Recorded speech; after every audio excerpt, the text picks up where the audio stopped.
Saviez-vous qui était Luckner Cambronne, bras droit de François Duvalier, ministre tout-puissant impliqué dans de nombreux scandales? Il était l'homme le plus redouté du pays après Papa Doc, et il était aussi l'un des hommes les plus riches du régime. Derrière le pouvoir de Cambronne circulaient aussi des rumeurs explosives. Il serait l'amant de Simone Duvalier, la femme de Papa Doc. S'agit-il vraiment d'une simple rumeur? Luckner Cambronne a gravi tous les échelons du pouvoir jusqu'à devenir l'un des hommes les plus puissants d'Haïti. Mais pourquoi a-t-il fini par être lâché par le régime qu'il avait servi avec une loyauté inébranlable? Et surtout, comment a-t-il bâti sa fortune sur la misère des plus pauvres? Dans cette vidéo, nous allons retracer l'ascension, le pouvoir et la chute de Luckner Cambronne, figure clé du régime de Duvalier.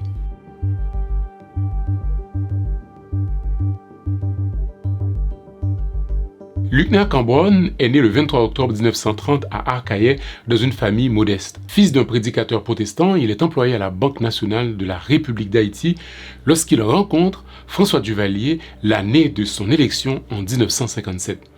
Il avait auparavant fréquenté la faculté de droit de Port-au-Prince. Au début, Cambronne était un simple coursier de Duvalier, quelqu'un qui l'envoyait faire des commissions. Mais en l'espace de 2 ans, il devient l'un des plus fidèles et proches du président. Il est élu député de Cabaret au début des années 60.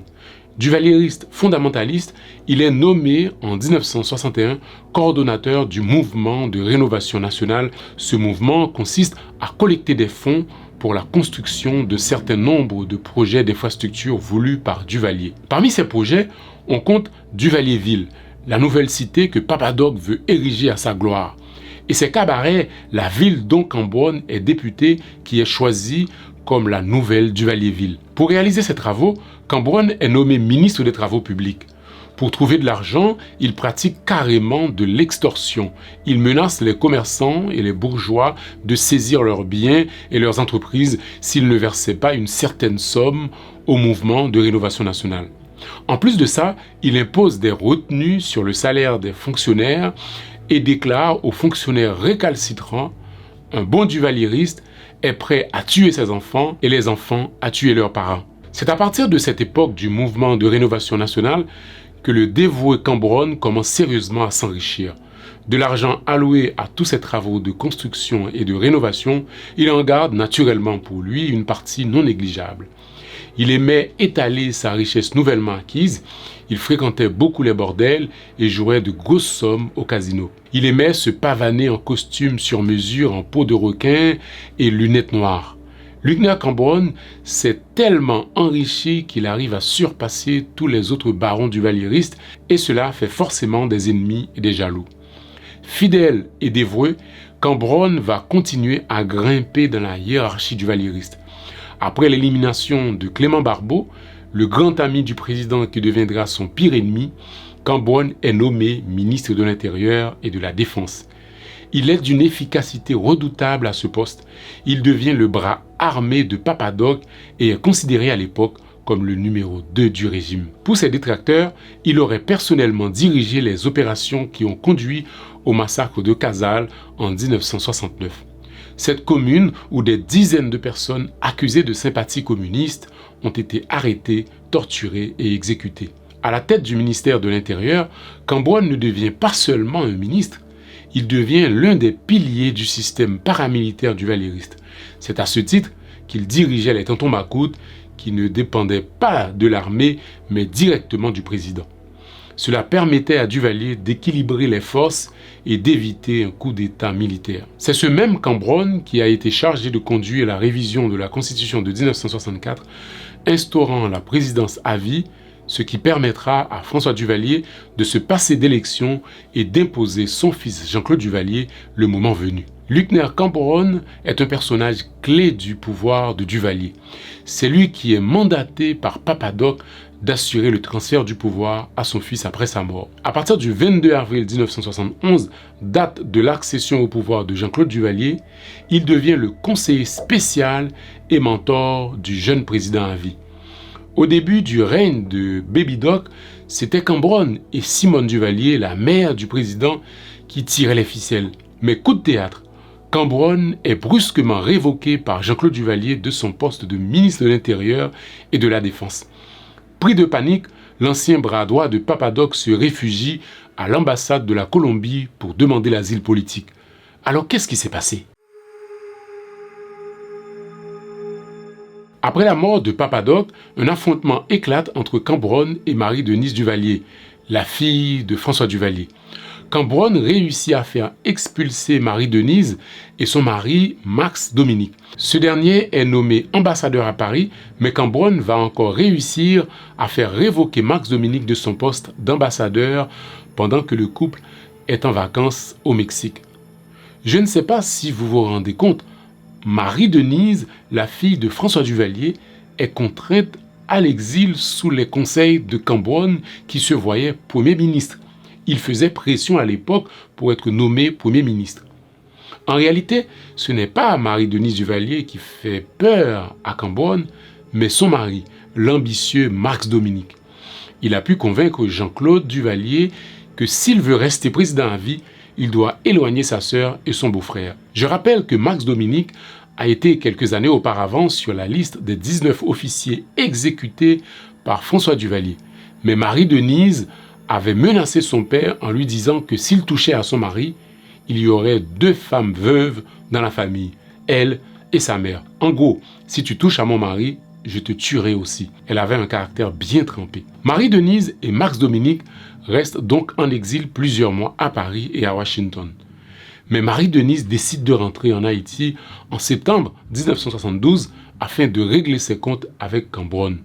Il faut dire que si Cambronne a pu agir avec autant d'assurance et d'autorité, c'est parce qu'il avait un allié de taille, à savoir Simone Duvalier, la veuve de Papa-Doc qui exerçait en réalité le pouvoir caché derrière son fils. Mais entre-temps, les relations entre Cambronne et Simone Duvalier se détériorent, non seulement à cause de l'affrontement entre Cambronne et Max Dominique, mais aussi pour d'autres raisons. À l'époque, la rumeur disait que Cambronne était l'amant de Simone Duvalier, une rumeur que Cambronne a alimentée afin de faire peur à ses adversaires. Cela n'a pas plu à la veuve de Papa-Doc qui commence à prendre ses distances avec Cambronne. Bon, après tout, il aurait pu être son amant, mais Cambronne n'a pas été très élégant en laissant courir la rumeur parce que ça l'arrangeait. Mais d'après un article du journal anglais The Independent, Cambronne était aussi l'amant de Marie-Denise Duvalier au même moment que les rumeurs disent qu'il était aussi avec maman Simone. Ce qui aurait rendu furieuse la fille aînée de Papa-Doc, très remontée contre sa mère. Donc l'exil forcé de Marie-Denise aurait pu être le résultat de ce conflit intime. Cambronne s'oppose catégoriquement au retour de Marie-Denise en Haïti alors que Simone Duvalier exigeait que sa fille rentre au bercail. Tout ça va créer des frictions.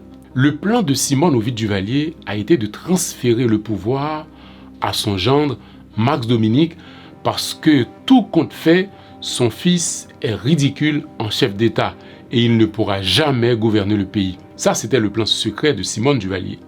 Si Marie-Denise et Max Dominique reviennent, Cambronne connaît le sort qui lui est réservé. Et c'est pour ça d'ailleurs qu'il s'enfuit et demande l'asile à l'ambassade de la Colombie après sa révocation. Jean-Claude Duvalier a fini par céder en laissant entrer au pays sa sœur et son mari et en limogeant l'encombrant ministre Cambronne. Le jeune président, désormais entouré d'autres dinosaures, ne cédera pas sur le reste. C'est à partir de ce moment-là que le pouvoir va complètement échapper à maman Simone qui sera dorénavant reléguée au second plan. L'homme fort du moment s'appelle Roger Lafontaine. C'est lui qui remplace Cambronne comme ministre de l'Intérieur. Mais Roger Lafontaine sera bientôt lui aussi éjecté avec l'arrivée de Michel Bennett. Mais ça, c'est une autre histoire que j'ai déjà racontée dans un précédent numéro d'une page d'histoire consacrée à Roger Lafontaine. À noter qu'après sa révocation, Cambronne a reçu les promesses du président que rien de mal ne lui arriverait. Jean-Claude Duvalier lui a donné toutes les garanties pour sa sécurité et lui a promis qu'il pouvait rester dans le pays sans problème.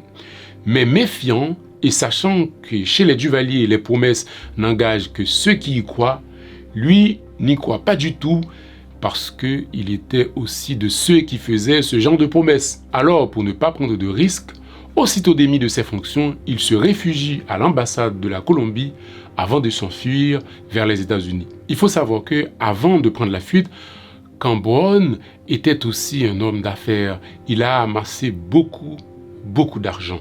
On va voir comment il s'est enrichi jusqu'à devenir l'un des hommes les plus riches d'Haïti au moment de son départ.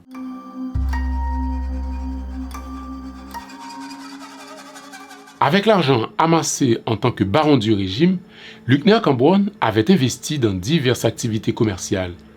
Il avait le monopole des exportations de fruits et légumes, il était dans la production de bois et possédait une grande entreprise d'exportation de café. Il avait aussi une agence de voyage du nom de Ibotour. Son agence s'occupait aussi des divorces rapides pour les couples américains qui ne voulaient pas s'encombrer des lourdes et coûteuses démarches administratives aux États-Unis. On avait également accusé Luckner Cambronne de trafic de drogue.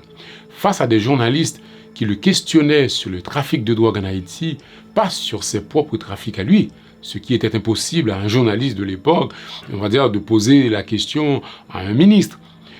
Alors, face aux journalistes, il répond que les Haïtiens sont allergiques à la drogue et qu'il ne s'agissait que de quelques hippies cheveux longs qui fument de l'herbe dans le pays. Il invite même les journalistes à dénoncer quiconque s'adonne à cette pratique. Quant à sa propre implication dans un trafic de drogue, quelle idée! C'est un homme d'affaires prospère, il n'a pas besoin de ça. Mais le business de Cambronne va prendre un sacré coup dur avec une sombre affaire. Désormais surnommé le vampire des Caraïbes par la presse internationale, Luckner Cambronne était empêtré dans un énorme scandale de trafic de sang. Il achetait du sang des Haïtiens pauvres des bidonvilles pour les revendre à l'étranger et en tirer de gros bénéfices. Je vous explique. Cambronne crée avec un espion français et ancien médecin du nom de André Labbé une entreprise spécialisée dans la commercialisation du sang des Haïtiens. André Labbé est un personnage qui travaillait aussi pour les services secrets français. Il s'était livré auparavant à des trafics en tout genre dans divers pays d'Afrique, mais également au Yémen et au Liban. Quand il débarque en Haïti, il devient rapidement proche de la famille Duvalier et serait même devenu l'amant de la fille aînée de Papa Doc, Marie-Denise Duvalier, la même dont je vous ai parlé plus haut. André Labbé a été responsable de la fabrication de 50 000 timbres d'or à l'effigie du dictateur haïtien. C'est avec ce personnage que Luckner Cambronne s'associe pour son business de sang. Pour collecter du sang, les deux associés installent un laboratoire géant à Port-au-Prince et encouragent les habitants des quartiers populaires à venir vendre leur sang. Ils achètent le litre à 15 gourdes, soit 3 dollars américains de l'époque. Le produit est ensuite exporté aux États-Unis, en Allemagne, en Suède, où il est utilisé dans des hôpitaux. Conséquence, beaucoup de donneurs vont souffrir d'anémie et d'autres maladies graves. Certains vont décéder. Au début des années 70, des journalistes étrangers et des ONG commencent à dénoncer ce trafic. Haïti est alors surnommé la Banque de sang des Caraïbes et Cambronne le vampire de la Caraïbe. En plus de ces démêlés avec la famille Duvalier, ce scandale va précipiter la chute de Cambronne. À l'heure où Jean-Claude Duvalier cherchait à rassurer Washington et à attirer des investisseurs étrangers, le scandale du sang devenait politiquement encombrant. Cambronne devient un fardeau politique et diplomatique. Quant à son associé, André Labbé, il est arrêté à Paris pour trafic de drogue. En plus de ce scandale, Cambronne est aussi accusé de trafic de cadavres. Des opposants au régime et plusieurs articles de presse internationale ont accusé Cambronne d'avoir été impliqué dans un trafic de cadavres destiné à des écoles de médecine à l'étranger.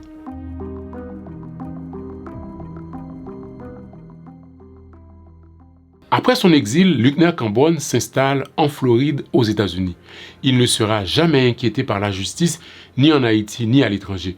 Il mène une vie relativement discrète, loin de la scène politique haïtienne, mais continue, dans ses rares interventions publiques, à défendre le duvalierisme.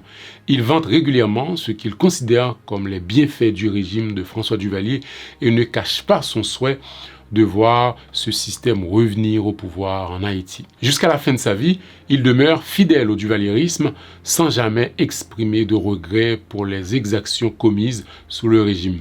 Luckner Cambronne meurt en Floride en 2006. L'histoire de Luc Ner-Cambronne n'est pas seulement celle d'un homme ambitieux et sans scrupules, c'est surtout celle d'un système qui a permis à ce type de personnage d'émerger, de prospérer et d'agir en toute impunité pendant des années. En servant aveuglement le régime des Duvalier, il est devenu l'un de ses piliers les plus redoutés jusqu'à en être l'un des symboles les plus sombres. Sa chute n'a pas marqué la fin du duvalierisme. Elle a simplement montré qu'au sein même de ce régime, personne n'était à l'abri des luttes internes, des trahisons et des revirements. Cambronne est passé du statut d'homme fort à celui de fugitif en quelques jours, prouvant que le pouvoir qu'il croyait solide n'était en réalité qu'illusion. Merci d'avoir suivi ce numéro d'une page d'histoire. Prenez soin de vous et à bientôt pour une nouvelle page d'histoire. Au revoir.